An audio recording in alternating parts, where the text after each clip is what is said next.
Don't get me wrong, it ain't all bad. I love the crazy fads, like England always buggering up. But you know we're gonna win the World Cup. I'm gonna start my own nation with myself for reservation. I'm gonna start my own nation with myself for reservation.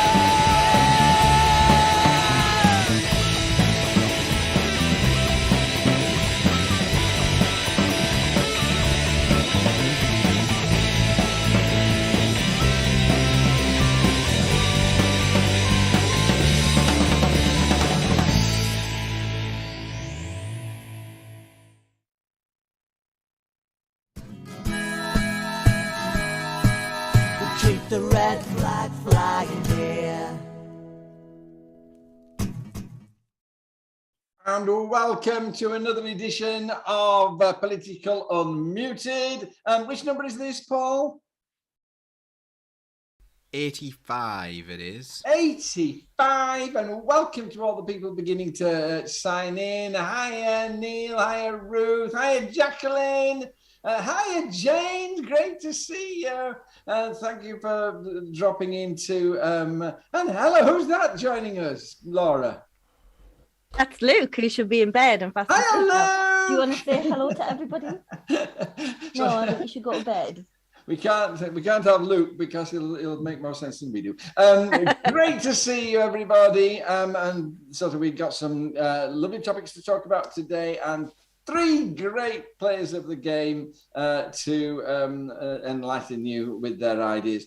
Before I say any more, I am going to start off with congratulating Samantha Townsend, who we told you that she was going away to do important things, and it was announced this week that she's one of 21 ladies, and I'll use that word because I get into trouble about it, women, I'm looking at Laura to see, 21 women who've been selected to be able to stand for selection as Labour MPs. And the first one in the top left, that was our Samantha Townsend. So if you're watching, Samantha, absolutely congratulations. We're delighted with that success. I will just say two things to the world in general about it, though. The first one is that there's a big difference between being selected to stand and being selected. And none of that will be any use if the Labour headquarters keep flying in neoliberal stooges and overruling local parties who want to select their own people. We have to select these women. And the second thing is that the Labour Party was touting it as a great counterbalance to the dreadful sexism and misogyny and indeed sexual misdemeanours that are going on in Parliament at the moment. And I just absolutely disagree with that line. If you have a pack of wolves at a zoo and you've got 3 or 4 murderous wolves who are killing the other wolves, the answer is not to introduce a whole load of cute cubs on the grounds that they will change the climate of the pack. They'll just be slaughtered. You have to deal with the bad eggs at the top. And so by all means, we do need these women in Parliament introducing an absolutely different climate, but we need to get rid of the troublemakers at the top first. And that involves a whole set of new rules, not least about declaring an interest and how you behave. And no, get rid of the alcohol as well. I've talked too much. I'm going to move on to the thing. I'm going to say hello, Laura. Hello, Stuart. Hello, Paul. And let's get going with...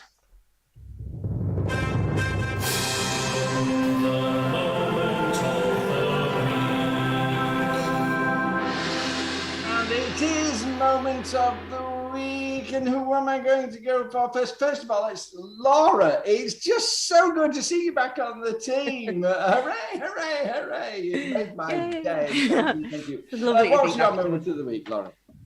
My moment of the week has got to be on Saturday. There was an unveiling of the statue of Mary Anning.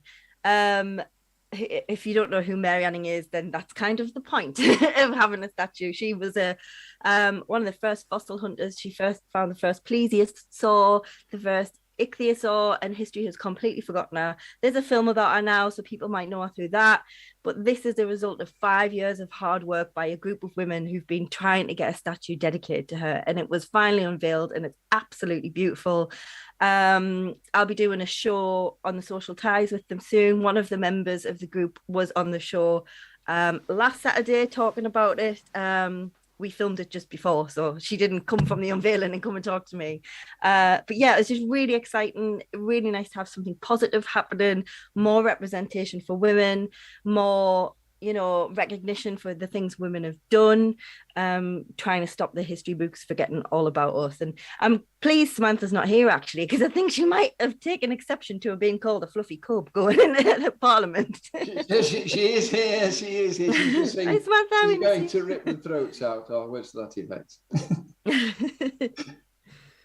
There is a film about that lady, but I wouldn't advise you to watch it. It's a very disappointing and indeed I found rude film. I didn't get through to the end. Thank you, Laura. Paul, talk to us now. Moment of the week. Mine is about the Public Order Bill, in which campaigners could be hit with unprecedented and highly draconian protest bans where they are fitted with electronic GPS tags to ban them from attending protests. So there we go. We're going to be tagged if they don't want us to go and protest against something, which worries me a bit. GPS tagging. I mean, the whole rules of that law are horrific. If you're making a noise, you can be arrested. If they think you might pose a threat, they can stop and search you. It's really draconian and very, very worrying. We'll see how it pans out, Paul, I think. The daft thing is we're all carrying GPS all the time anyway, by choice. So I wonder what Google and stuff are doing with that. But yeah, it's just for me, it's like they talk a lot about freedom, don't they? Like this, oh yes, we need a free market and things like that. But what they mean is they want rules that mean that, like, you know, the rich stay rich. But they don't want freedom at all. They're extremely authoritarian, and there's nothing challenging that. And you know, I think as socialists, it's very important that we talk about freedom and we talk about human rights. And you know, like I think people too often link socialism with the authoritarian of the Soviet Union, and that's not what socialism is. You know, socialism's about freedom. Thank you. I've been corrected by Neil Terry. By the way, Neil Terry's got his moment of the week, attending the funeral of an amazing headscarf revolutionary from Hull, another of our heroes, who quite often goes under the radar. Thank you, Neil. But he says that I got it wrong. It's not part of the PCSC Act. This is the next wave. And finally, welcome, Stuart. God bless you. It's so lovely to see you again. You're so faithful. We love you to pieces. What's your moment of the week? My moment of the week is the Tory MPs have been out touting the idea that we have the lowest levels of unemployment since 1974. Apparently, we have 3.7% unemployment, which many economists will tell you is nigh impossible. Because of how full employment works, but also they've tried to spin this in a way that gives kind of a false impression of what the reality is. If you look out the window, you know that it's not 3.7% unemployment. The reality is very different.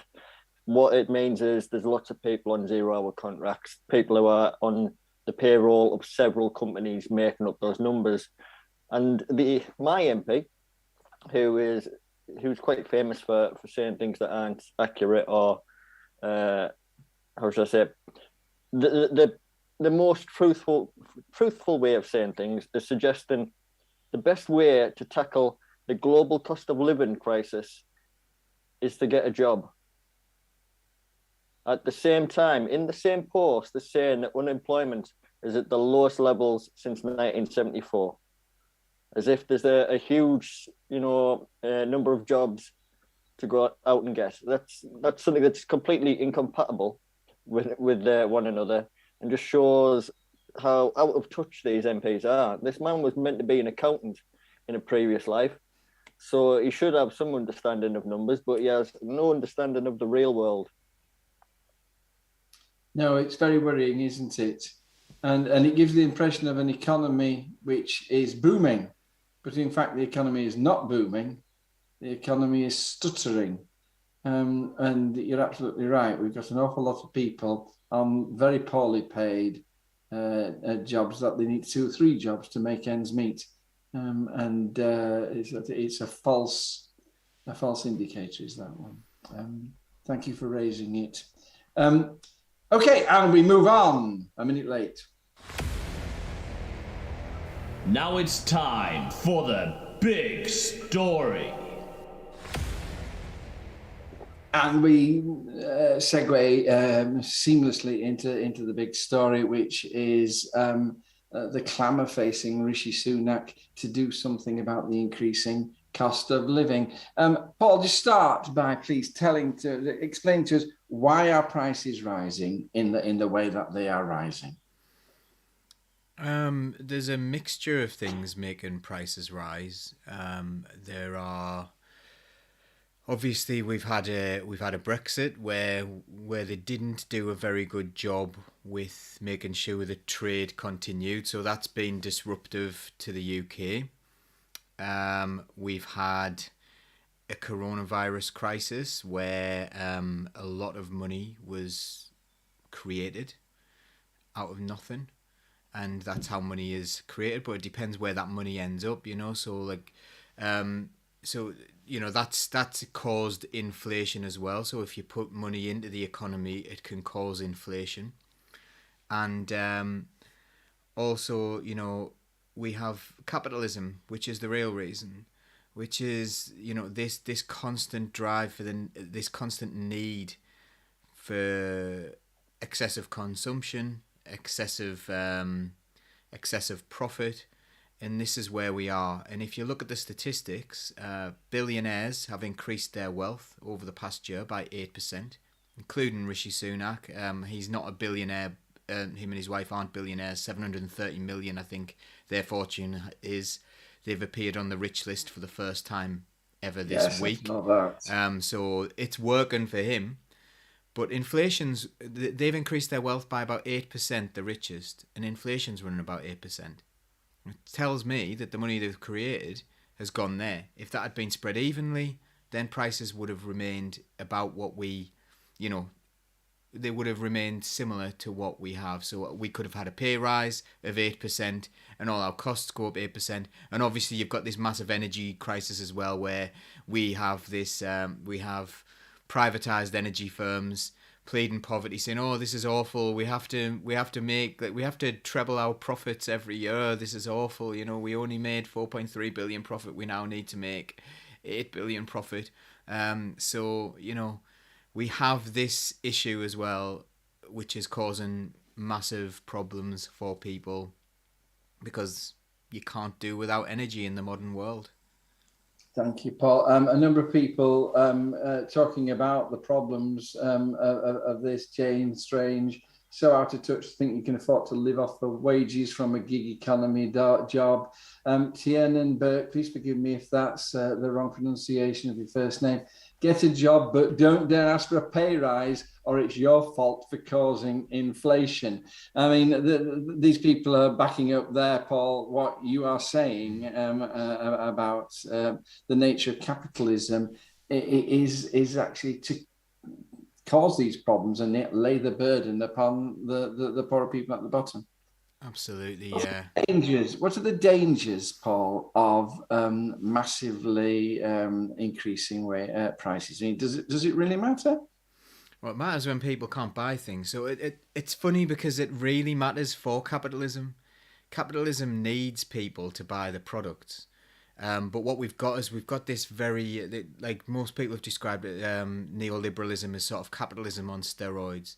And one of the major problems is the financialization of the world, where people basically gamble on the price of things. So when the price of oil goes up, for example, when the price of energy goes up, someone else is making money somewhere, because they've sort of, like, I don't want to get into the technical details of how the economic system works with regards to trades and things like that.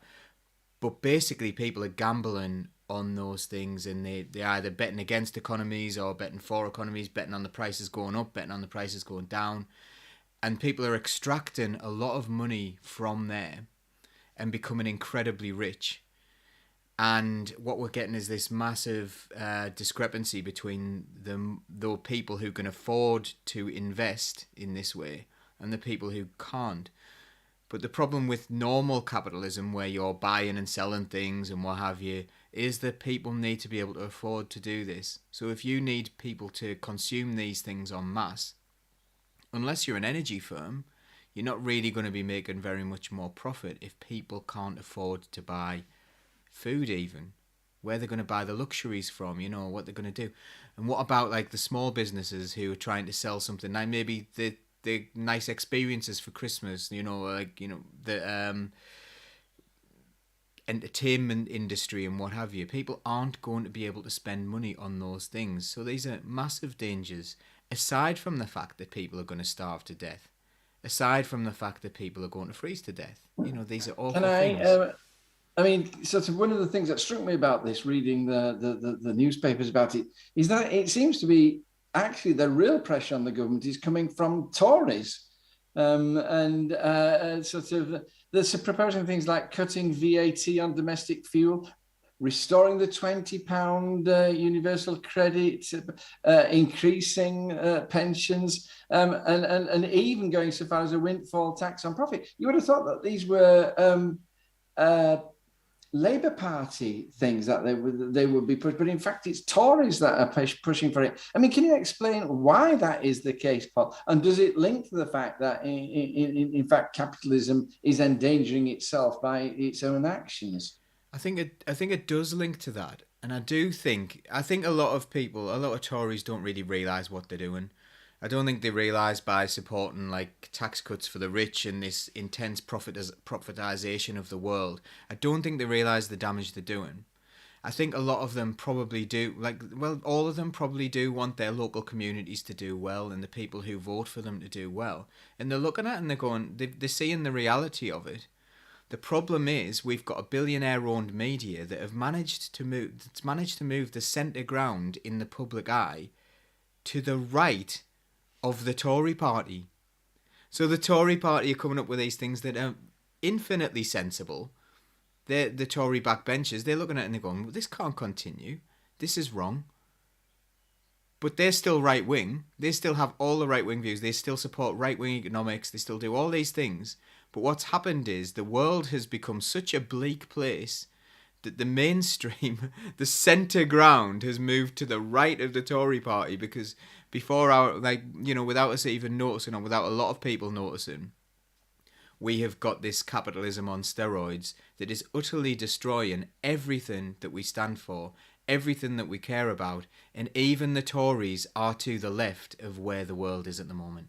The Overton window, that is just one of the funniest things I've heard all week. Thank you very much indeed. Tories are to the left of the Overton window. Yeah. Very thought-provoking. Thank you very much indeed. Laura, I sort of food prices are going to be up 15%. Domestic fuel, they're going to, in October, they're going to put it to a cap of 2,800. Now, I'm on a teacher's pension and I get state pension as well, but I am going to be knocking on the door of fuel poverty. It's crazy. And I was reading this lovely thing where it says that there are people already going to McDonald's for the evening because they go in, they buy a cheap meal, a cheap something, and then they just stay there all day because one, it's nice and warm, and two, they get free Wi-Fi so they can then watch the television there. And we got families spending, it's like people used to go to the pub in the olden days, they're going to McDonald's and spending the evening in McDonald's because they can't afford to stay in their own homes. I mean, it's horrific. So that everybody's in trouble. I mean, what are you doing to cut costs? Where are you applying the knife, and how does that relate to where other people are applying the knife? How are people coping in this day and age? So I think it's really, it's archaic the way things are going. Well, medieval, let's say, we are getting to the point of poverty where we, like you say, we might as well be living in caves, because we're getting to a point where it is simply too expensive just to exist. And the Tories know that. I know a lot of my friends are, doing the usual things like not having Sky anymore, not doing this, that, and the other. I recognize that I'm in a really privileged position in that, I've got a decent job. Paul has a decent job. There's an offset there in how much time we actually get to spend with our children because we're out all the time. But even we are feeling it now. Every month, there's far too much month left at the end of our paycheck. It is getting tight every single month, and we do all right. So if we're doing all right, but we're really starting to see the struggle coming, come October, honestly, I'm genuinely terrified about what's going to happen to the people who are less well off than we are. And you think about people who are on the atrocious universal credit, even the people who are working and on universal credit, who just can't rub two sticks together normally. And we're in this position where they go, tell you what though, don't worry, we're going to give you an extra 20 quid. Aren't we lovely? And all these suggestions that you mentioned yourself, John, with the cut on VAT on fuel, they're just putting sticking plasters, not even over cracks, they're putting sticking plasters over gaping massive holes that the Tory party have created. Other countries are stopping their energy companies from being able to make those price hikes. They're saying, no, this is not okay. Governments have the power to do that. And our government's saying, don't worry, we'll cut the tax on that for you. It's a slap in the face, especially when you've got one of our high profile MPs, on the rich list. It is sickening. It's absolutely sickening that there is such a disparity in wealth. It's horrible. Draw attention to what Ruth Davison says. It's funny that when the Tories are talking to us, their answer is, work longer, take an extra job, buy cheap products, turn your heating down. When they complain that they can't live on their wage, their answer is higher wages. Mm-hmm. Boris Johnson stands up in Parliament and he says the answer to this is high quality jobs paying high wages. And yet in reality, they're proposing a low wage, cheap labour economy. Yeah, it's all pretty lies to sort of make it look like they believe what they're saying and that they care about anything, because clearly they don't. Our MP is saying, get in, we have, mass unemployment is no longer a thing. We've got so many jobs that, unemployment doesn't matter anymore. And then you've got them saying, well, we just need more jobs. We need people to be working. The fact of the matter is there are lots of people unemployed. It's just there's too many people doing 3 or 4 jobs just to make ends meet. We need high quality jobs that are paying well.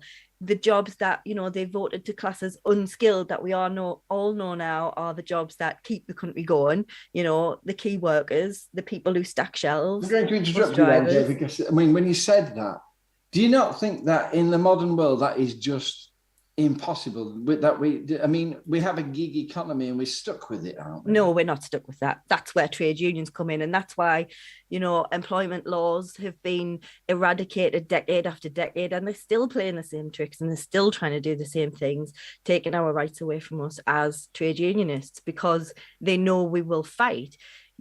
There's been loads of strikes, and if you follow Unite the Union, all the stuff that Sharon Graham's been doing since she got in, dear me, every day there's another win. So it is possible. It's about collectivization. Again, every single thing we talk about, it's funny because we can simplify every single one of our programs that we do. If you go back and watch them all, the problem is capitalism. The solution is always collectivization. It is just Collective all action, not collectivization. Sorry.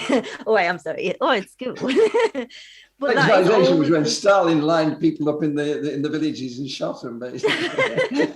Not that. No, not that. You only want to do that for the we do all need to come together as communities and fight what's happening here, and that is where trade unions are so important, and they will fight for workers' rights, and we do need to fight for better pay and conditions. And it's a slow process when the powers that be are trying to tackle us doing that at every turn, but it's worth doing. Because what else have we got? Before I go, and we've got to leave you, and we're running out of time. But I mean, did you see that thing whereby the police are saying that they're going to have to exercise discretion, sort of on crimes of poverty? I mean, they expect crime to go up, but I mean, what did you make of that, Laura? Well, I think it has many levels, that, doesn't it? Because it shows that at least the police are noticing that there's an issue here, and that actually, can you really blame somebody for pinching a loaf of bread? Again, back to medieval times. We can't put people in prison because they're starving and they need to feed their children. You know, the people who should be in prison for that are the people, leading this country into that poverty. But again, you can't be a criminal. I get that, but it goes to show that our police forces have got at least some sense of morality, and they can see the problem coming. Why can't our government see the problem coming? Thank you, Stuart. I mean, what do you reckon to that? I mean, what Laura said is a problem. You can't be a criminal, yet we're reaching the point where people are having to steal a loaf of bread to eat. I mean, what's your answer to that conundrum? I mean, one, pay people a decent wage, and they will buy things with that money, and it'll get into their economy and it'll benefit everyone. That's great. And the government has every capacity, every power to improve these people's lives quite dramatically, quite quickly. And if you want to make sure that people aren't going into Tesco and stealing a 5 kilogram bag of rice, make sure that they have access to food. Time after time, Tory MPs have voted against every effort to ensure, and enshrine the right to food in law. And all that would really mean is that the government would have to put some effort into its welfare programs to ensure that people had access to food. It's an extra link between increasing in inflation being reflected in welfare payments.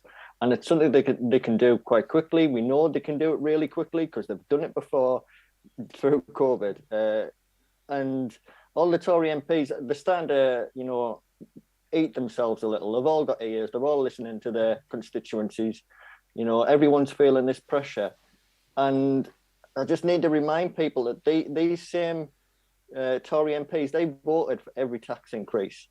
They voted for every time we wanted to push for better lives for people, it was pushed back.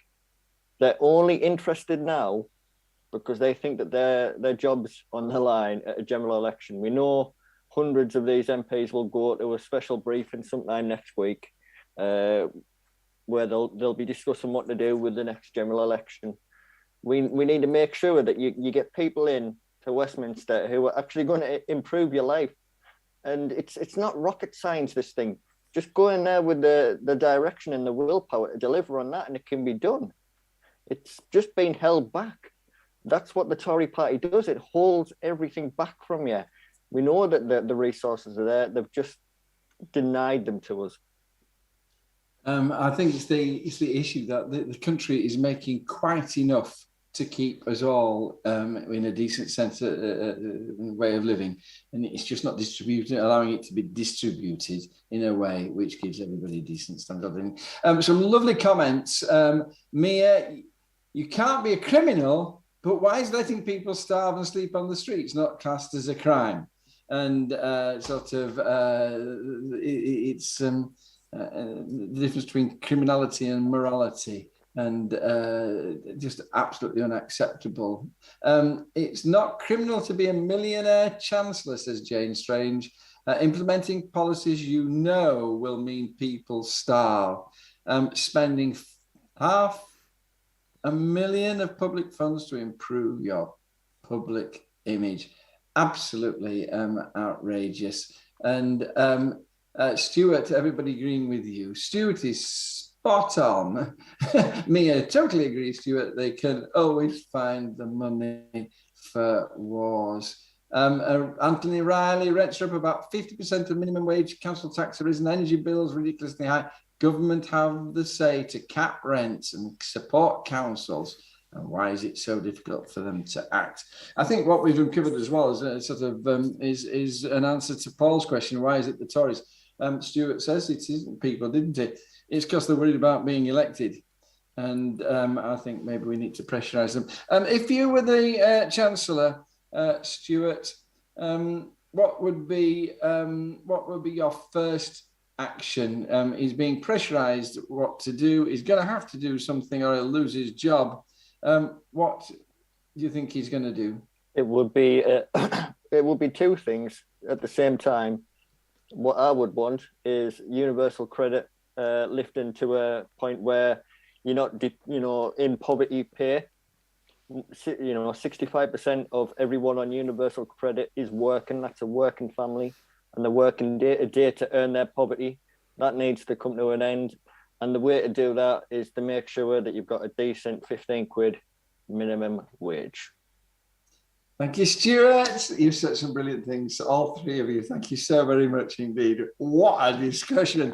If you're listening, then you must surely be impressed by the quality of these people's ideas. Let's see if they've got anything else good to say to us about the other topics we're going to talk about today, which are...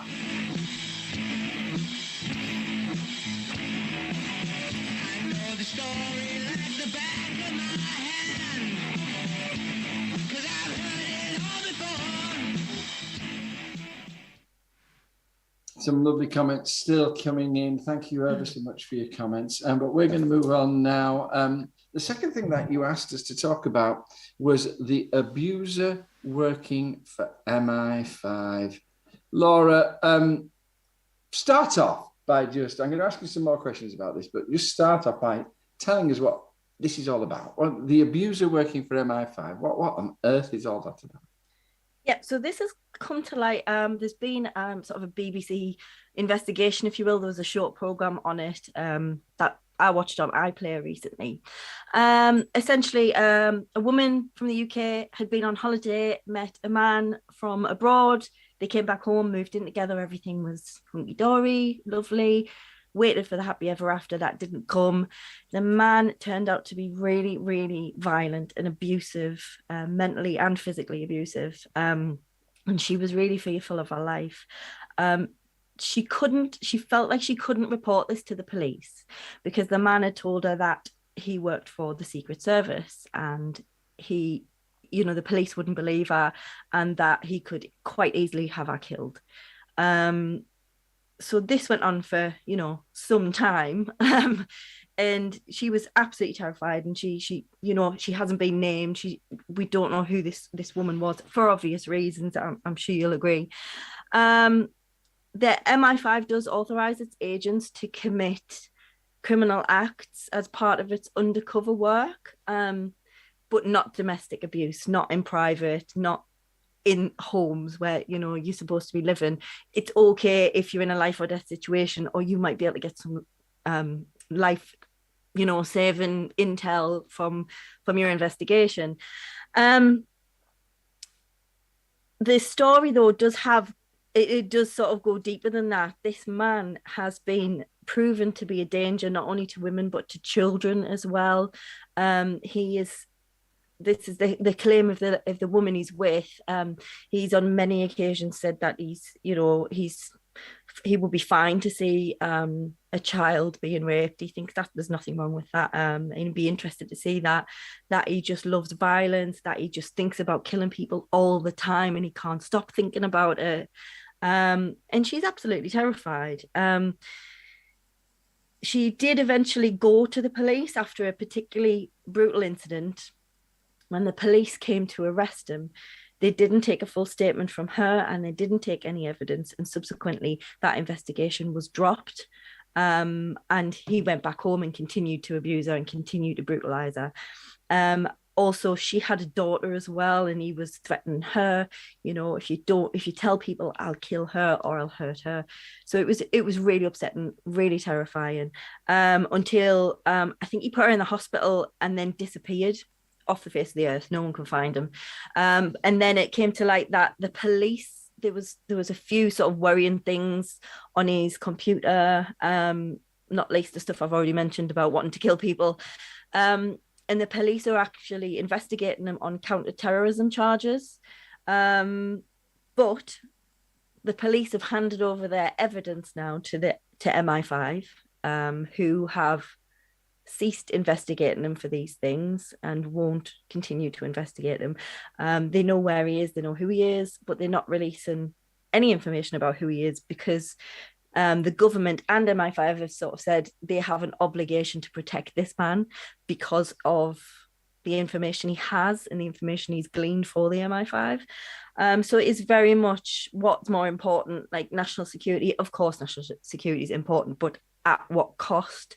And is it okay for him to get away with all of this and put this woman? She's ended up being hospitalized now with mental health issues because she's so poorly as a result of this, and her life's absolutely ruined. And there's no comeback. There's no justice there. I mean, the issue is black and white, really. This man is a danger to women. So you have a choice between national security, which is revealing one of your sources. The man was working in right-wing groups, passing on where he fit like a hand in a glove, sort of passing on information to MI5, but in massive danger to women. So you have this thing between national security and women's security, the safety of women in the future. Should we have released his name?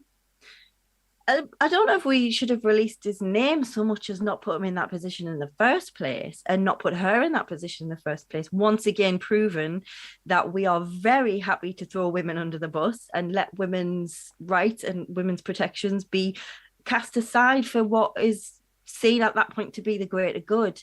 This isn't a one-off incident. This isn't something that is, big news because it's MI5. Unfortunately, we have a lot of people in positions of power who are exploiting the system in this exact way. There's, we've talked about the super complaint that is going on at the minute, which is a team of women who've come out and, told the truth about their husbands or partners who were police officers who were brutalizing them, and have told them they can't do anything about it because their friends in the police will make sure that no one believes them. So this is it's not uncommon for this to happen. Maybe on the scale of MI5, not quite, but I mean, at what point does women's safety become less important? A human being's safety. The police all know, but MI5, somehow it's okay to beat women up because, this should have been done properly. That man should have been vetted. There's no way anybody like that should be put in a position like that. And she certainly shouldn't have been put in a position like that. And once they found out about it, which I'm sure they did, it shouldn't have been allowed to continue. That should have been nipped in the bud straight away. Stuart, I'm so sorry, I want to come to you. And but Laura just said something we must deal with it very quickly, Laura. The fact is that, are you not asking for the impossible there? We want our spies, we want our informants in these terrorist gangs, these violent right-wing extremist gangs, these gangs of mafia and criminal. We want them, but they've got to be good people. We're not going to recruit any naughty people. And is that not just asking for too much? Surely we need to get into bed with scumbags. Yes. Okay. I need to come back on this point. Yes, you're absolutely right. The people who fit into those groups are not going to be beautiful souls of the earth, But he didn't need to be married or engaged or living with one of the women here and brutalizing her. He could have lived on his own. He didn't need to embed himself in that position. He didn't need to put her and our daughter in that much danger, and we certainly didn't need to accept that that was okay. Thank you. God bless you. But people are beginning to get going here. Neil says spot on, Laura. Nobody ever agrees with me. They always agree with them with you.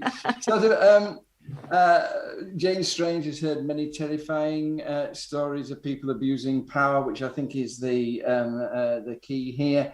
Parallels with the infiltration of paramilitary groups in Northern Ireland, says Tiernan Burke. Murders and atrocities were allowed to be carried out. Ruth Davidson says it's called Clare's Law. They will only disclose information if they deem you should know about it, which is really rather interesting, that word, we should know about it. Who says what we should know and what we shouldn't? Who makes that decision? Jane's YouTube comments aren't coming through to the feed at the moment. Me and Andrew talking of terrorism, the war on terror is used to justify anything. Jacqueline Hemmings, it's not just about the protection of women, but about the child. Surely we have the police and MI5 have a duty to protect the child. Stuart, it's quite clear that there's lots of other issues which are tied up in this simple issue of a man who's been abusing the woman he was living with. Wider issues. What would you say the key wider issues are?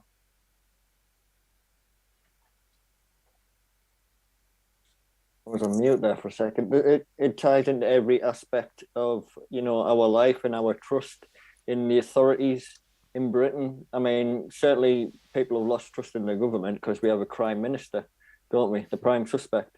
But when you lose trust in MI5 hiring these types of people, do you lose trust in the police? Do you not then come forward to the police? Do women now not feel safe anywhere?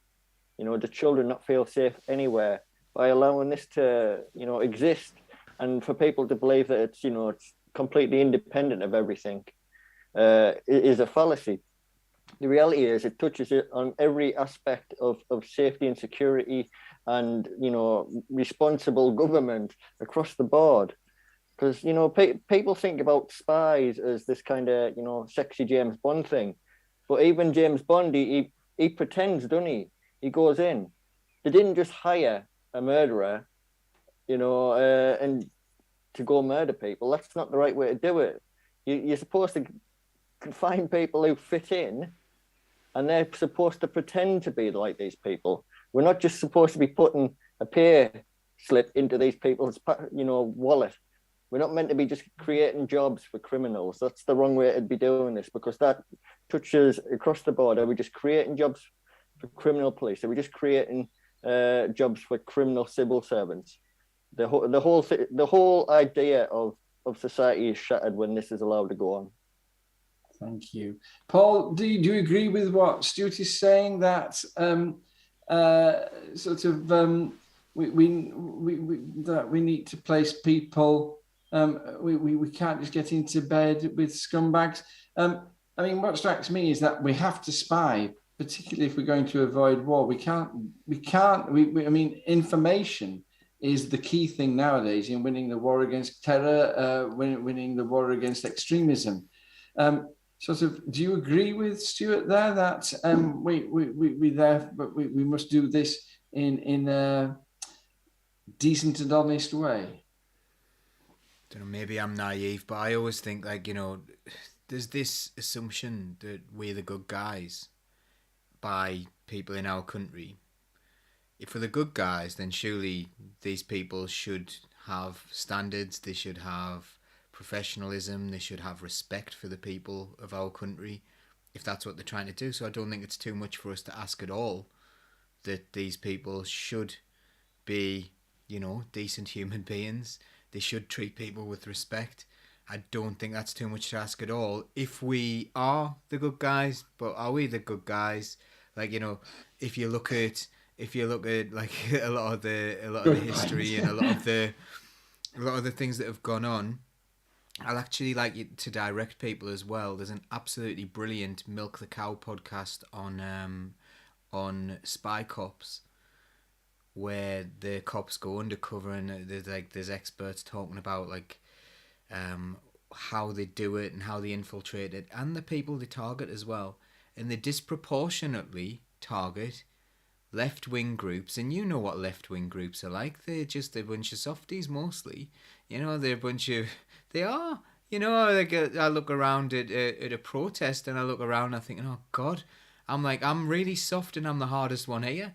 If they get through that barrier, we're all absolutely ruined. So, we've got this situation, but they are targeted by the police and they're infiltrated, and people marry them, and like these spy cops marry people, and then they're protected by the state, and then we've got these new laws that are going to let them get off with that kind of thing absolutely scot-free. So are we the good guys? I want us to be. I'm going to stop you at that question because I think that's the answer to everything. Neil Terry absolutely agrees with you, by the way. He says they're just as bad as the criminals they're chasing. Jane Strange, sounds like an ideal job for a power-hungry bully. Are you talking about being an informant or working for MI5 there, Jane? I think that's the point, isn't it? Thank you. I'm going to move on, however. Thank you for your comments, people. Thank you, team. Fabulous comments, as always. Last one. Pollution, we read, is responsible for 1 in 6 deaths across the planet. An existential threat to human and planetary health. Stuart, tell us all about this. A report has found that apparently the world is killing us. The world is at a point now where, with pollution, that it's responsible for 1 in 6 deaths, which is about 9 million people a day, I understand, which is a staggering number. And that is through pollution to our air quality. It's pollution in our water, our soil, our food. It's to do with the rise in temperatures. It's to do with changes to weather patterns, flooding. All these things have come to a point where it's now that pollution is essentially the biggest killer on the planet. And there's a number of real concerns. Both the human cost of that is shocking. There's also the economic cost. That's ultimately trillions and trillions of pounds down the drain because we're not acting on any of this. This is the biggest murder case in the planet, and we're doing nothing to hunt the murderer down. We're just letting it carry on and take us. It's like we've two things. First of all, Neil, 17%. 17%. I was horrified, Paul, that there are more deaths from lead poisoning than there are from AIDS. Well, I think we've taken our eye off the ball here, some of us. I think a lot of us as a country, I remember growing up really caring about this stuff, and almost like I remember my family's from Sunderland, and I remember when they got that, was it a blue flag on the beach where it was like, this beach is clean. It had been minging for years, and it was now clean. It was safe to go in, safe water to go in. But what's happening now is across our coast in the northeast, whilst we haven't noticed, there are paint chemicals in there, there's cyanide in there, all the crustaceans are dying. This is something that's been ignored as well. There are thousands upon thousands of dead crabs, dead lobsters, dead fish being washed ashore all along the northeast coastline. In Hartlepool, we're going to be speaking to some people about this, we hope. We're going to try and do a special report on it as Socialist Think Tank. It's possibly bigger than us, to be honest. It is a huge story. The DEFRA have found all sorts of chemicals in there, but they're not really reporting it very well. They're not really trying to deal with it. The Conservative government are saying that the problem with all these fish washing up is because of some algae. There is no algae. The fishermen, the people in the fishing industry there are saying this is not an algae problem. They've sustainably fished there for years and years and years. When they get the lobster pots, they put the females back so they can lay eggs again, and they've sustainably fished for years. They'll talk about where to fish and stuff like that, and they've got thousands upon thousands of them washing up dead, and none of them in the pots. They're going to lose their livelihoods, but what's worse is we are going to lose something incredibly special, which is life all around our coast. So I think we've taken our eye off the ball substantially here. It doesn't surprise me, given that, that there are more deaths from lead poisoning. People don't care as much. Like I've seen people dealing with asbestos and stuff and not caring as much as they used to. We've obviously got asbestos specialists, but people just, I don't know, like something's gone wrong. Like people don't care about people's safety anymore. And Thank you. It's a huge worry for me. I mean, coming back to you, Paul, I mean, what do you think of that idea? I mean, one of the things that they said was that the key global environmental issues of our time are pollution, the climate crisis, and the destruction of wildlife. And what made me think, and what Paul is actually suggesting, I suspect, is that we're placing so much emphasis now on the climate crisis and the destruction of wildlife that we've forgotten that the real killer is pollution. Do you think we need, I mean, what are the solutions for you? Do we need to re-emphasize our policies? How do we go about addressing this major crisis? Well, firstly, I think it's both. Hang on, sorry, Paul Derry. I'm asking Stuart. You did say Paul, but never mind. Sorry, no. Sorry. I can't help it if I open my mouth and the wrong words come out. God bless you, Paul. Please, thank you so much. I'm going to take Paul or Stuart on this. Sorry. I'll be very quick. The first thing I think that we need to do, because this is a global issue and not just one, that Britain faces, is that we have to start supporting each other globally. We need to, send the support, the education, the resources that are needed to the more, developing countries. Those in the middle that are more affected by this ongoing problem, the least resource to take it on, and do it in a really holistic way. Because if we're just trying to clean the air in our own environment, that's not going to work very well, is there? We don't have a big fence around it that works. So we need to work together on this one.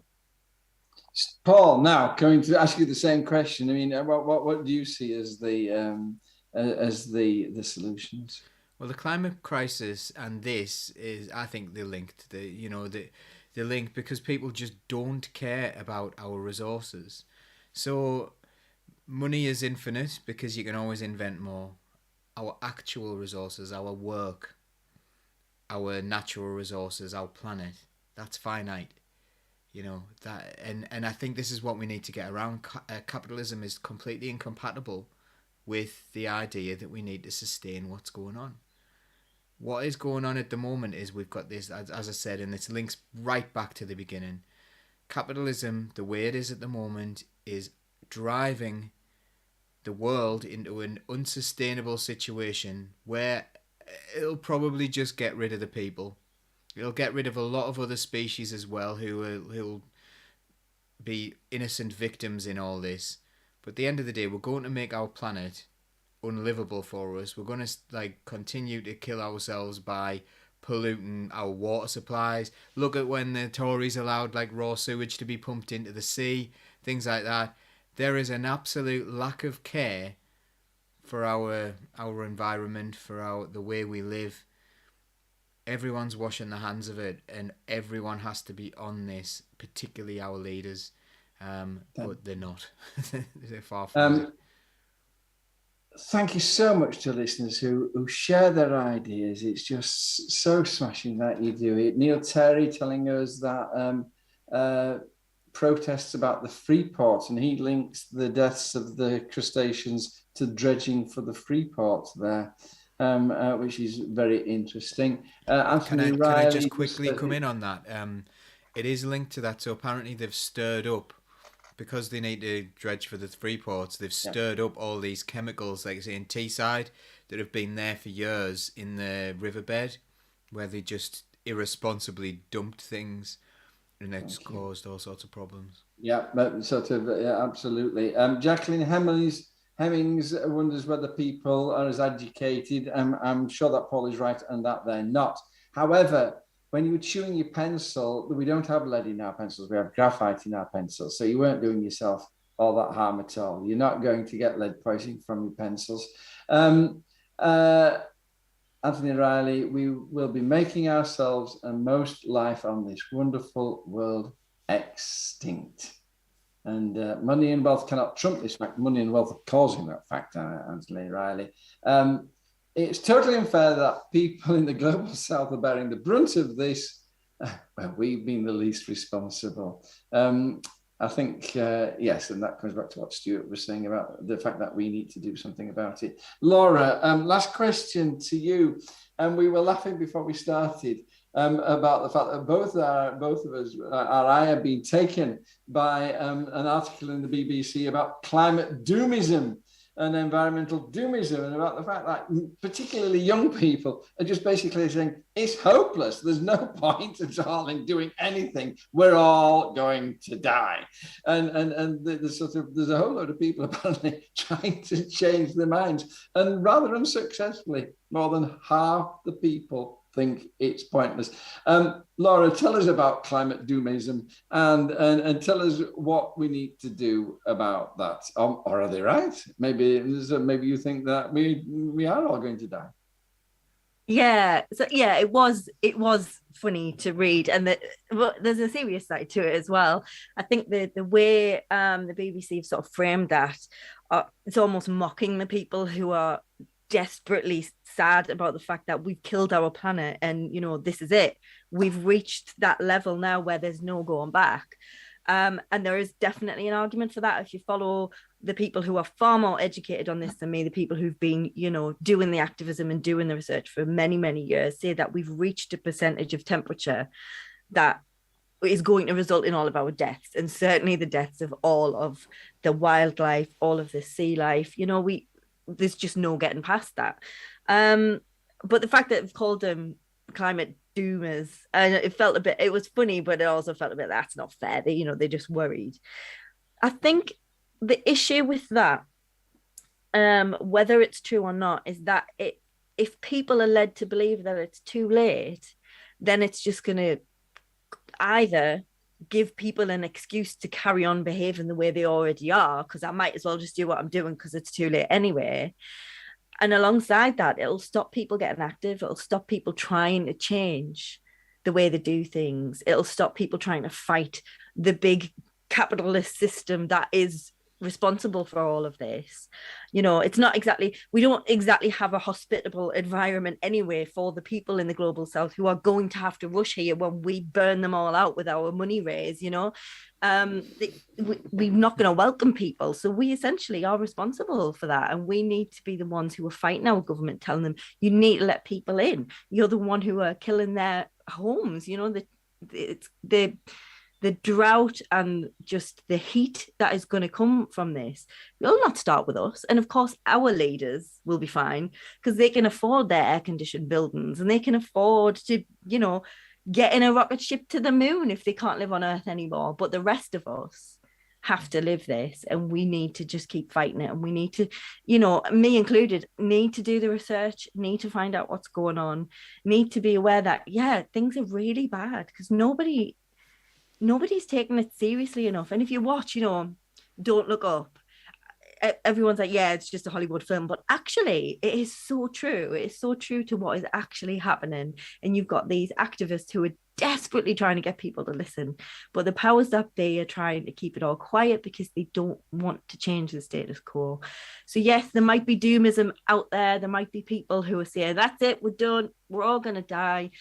I think that's a way to try and get people to listen. It shouldn't mean that people shouldn't listen, and it certainly shouldn't mean that people shouldn't try. Thank you. Mia, when it comes to climate change and indeed pollution and environmental problems, I think we need systemic change. And I think we would all nod in agreement to that. Tim Dredge says that you're absolutely... Well, again, why is everybody saying you lot are right? And nobody... I'm right too sometimes. Tim Dredge says you're absolutely right. We have to do what we can while we can. The big problem is that when we're looking for systemic change, then we're looking at imbalancing the structures which keep the people in power, and yet it's the people in power who need to make the decisions, and we need to find a way to rock government. That's the absolute key. I'm going to, it's now 10 o'clock. He's dropped off the bottom. Somebody's saying that you were all spot on today. I think it was Ruth Davison saying that you were absolutely spot on today. Thank you, Ruth. And absolutely brilliant. I've been thrilled and excited by the things you've told me today, team. Thank you so very much. Paul, I'll let you wrap up because you always like to just sort of tell people of other things you want to watch. And so I'll say goodbye to everybody. And thank you, Laura. Thank you, Stuart. Thank you, Paul. Thank you, listeners. Absolutely brilliant tonight. Brilliant. And Paul, if you can take us out. Okay, so you can become a member of Socialist Think Tank. Please do like us on every single platform. It really helps.